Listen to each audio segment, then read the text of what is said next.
अऊज़ु बिल्लाहि मिनश्शैतानिर्रजीम बिस्मिल्लाहिर्रहमानिर्रहीम अस्सलामु अलैकुम वरहमतुल्लाहि वबरकातुहू। जन्नत में ले जाने वाले अमाल में से एक अहम अमल है यतीम की कफ़ालत करना, किसी यतीम की कफ़ालत करना। रसूल अकरम सल्लल्लाहु अलैहि वसल्लम ने फरमाया, मैं और यतीम की कफ़ालत करने वाले जन्नत में इस तरह होंगे। और ये कहकर आप सल्लल्लाहु अलैहि वसल्लम ने अपनी शहादत की उंगली और दरमियानी उंगली को जोड़कर इशारा किया। इनके दरमियान फासला नहीं था, यानी इस तरह आपने दो उंगलियां मिलाई। तो आप सल्लल्लाहु अलैहि वसल्लम के इतना करीब होने से मुराद ये नहीं कि दर्जा एक हो जाएगा, आपका दर्जा तो बहुत बुलंद है, लेकिन ये कि वो करीब तरीन दर्जे पे होंगे। तो यतीम की कफ़ालत इतना बड़ा अजर है। आप सल्लल्लाहु अलैहि वसल्लम ने फरमाया, यतीम के सर पर हाथ फेरने से जितने बाल हाथ के नीचे आते हैं उतनी नेकियां लिखी जाती हैं।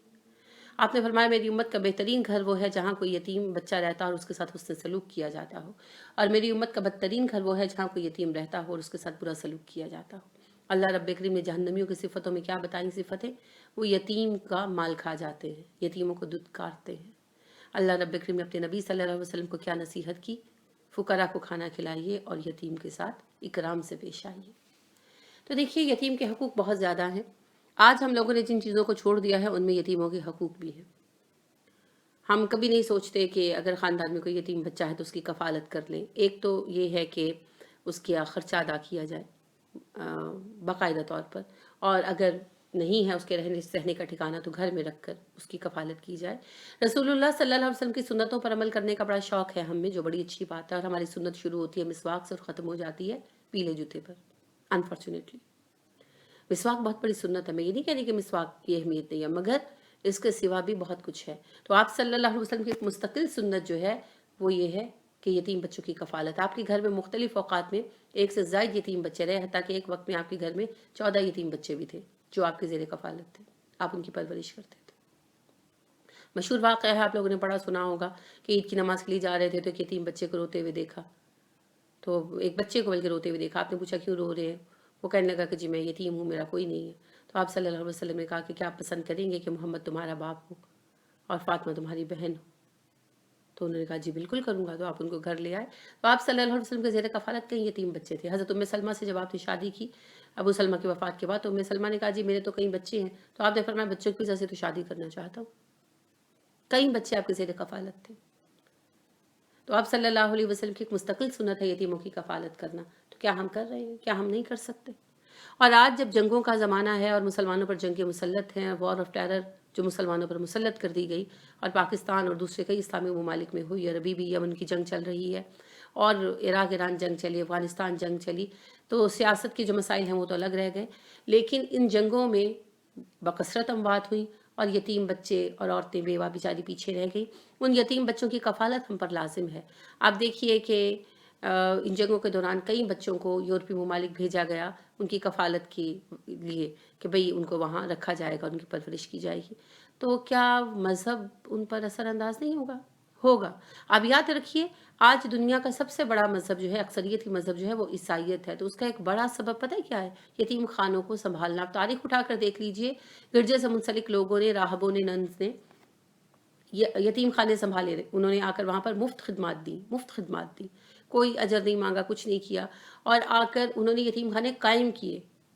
ठीक है ना? अपने गिरजों के अंदर उन्होंने यतीम खाने कायम किए और बच्चों को वहाँ रखा, अच्छा खिलाया, अच्छा पिलाया, उनकी खिदमत की। उनको दीन बदलने को भी नहीं कहा, खुद से नहीं कहा। उनकी खिदमत ही इतनी की, उनसे मोहब्बत ही इतनी की कि वो बच्चे खुद ब खुद, यतीम बच्चे जब बड़े हुए तो वो यानी या तो ईसाई हो गए, अक्सरियत एक बड़ी तादाद ईसाई हो गई, और जो ईसाई नहीं हुए उन्होंने भी उनसे मोहब्बत रखी।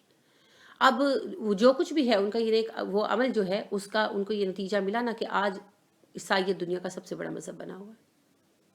इस्लाम क्यों पीछे रह गया? हमने तालीमात भुला दी। हम अपने बच्चों के लिए कुछ नहीं कर सकते, जो हमारे अपने मुसलमान बच्चे हैं। इतनी बड़ी इस्लामी दुनिया है, इतने ज़्यादा मुसलमान हैं, क्यों मुसलमान बच्चों को कफ़ालत के यूरोपीय ममालिक में लेकर जाया जा रहा है? क्या मुसलमान ममालिक में उनके लिए जगह नहीं है? हमारा हर घराना जो एक नॉर्मल घराना है, जैसे आप मैं हम आम नॉर्मल लोग हैं, ना गरीब है ना अमीर है, अल्लाह का फजल है, दरमियानी ज़िंदगी गुजार रहे हैं, तो क्या हम लोग एक एक बच्चा अपने घरों में एडजस्ट नहीं कर सकते? एक एक बच्चा अपने साथ नहीं रख सकते? क्या हम उनके लिए वाक़यतन कुछ नहीं कर सकते? हम इतने ही मजबूर हैं कि हमारे मुसलमान यतीम बच्चे यूरोपीय ममालिक में जाएँ और वहाँ पर इमदाद हासिल करें। सबब ये है कि हम लोग अपनी خواہشات میں اتنی انتہا پر پہنچ چکے ہیں کہ ہمارے پاس جگہ ہی نہیں ہے کسی کو کچھ دینے کے لیے، حوصلہ ہی نہیں ہے۔ ذرا سوچیے، ہم سے حساب ہوگا، ان یتیموں کا حساب ہم سے ہوگا، ہر کسی سے ہوگا۔ حکومتوں سے تو ہونا ہی ہے نا، وہ تو ایک معاملہ ہے، ایز انڈیویجول ہم سے بھی ہوگا۔ تم کہاں تھے؟ کیا ایک بھی یتیم کی کفالت کے قابل نہیں تھے؟ اول تو ان کو گھروں میں رکھیں، اپنے بچوں کی طرح پالے، تربیت کریں۔ نہیں کر سکتے تو چلیے ان کے اخراجات اٹھائیے، ان کو بورڈنگز میں داخل کرا دیجئے، بہت کچھ کر سکتے ہیں۔ اور یہ ذرا سوچئے کہ وہ بچے جو یورپ میں رہیں گے، وہاں پر پرورش پائیں گے، ان کی خدمت، ان کا خیال وہاں کے لوگ کریں گے، تو پھر وہ اگر مذہب نہیں بھی بدلتے تو وہ کس حد تک مذہب پر عمل کرنے والے رہ جائیں گے؟ یتیم اور ان پر ڈیپینڈنٹ ہونا تو بڑی بات ہے، جو ہمارے نارمل فیملیز وہاں شفٹ ہو جاتی ہیں اور وہاں جا کر رہتی ہیں تو ان کے بچے بڑے ہوتے ہیں تو کتنا مسلمان رہ جاتے ہیں عملی طور پر، کہ ان بچوں کو ہم یعنی امید لگائیں۔ اور یہ نہیں ہے کہ وہ جبرن کسی کو عیسائی نہیں کر لیتے، ان کا حسن سلوک ہی ایسا ہوتا ہے۔ ایک بچہ جو یتیم ہے، بے سہارا ہے، اس کو تو جو سہارا دے گا اس کے لیے تو سب سے اچھا وہی ہوگا۔ لہٰذا ہمارے لیے لمحہ فکریہ ہے، ہمیں سوچنا ہے۔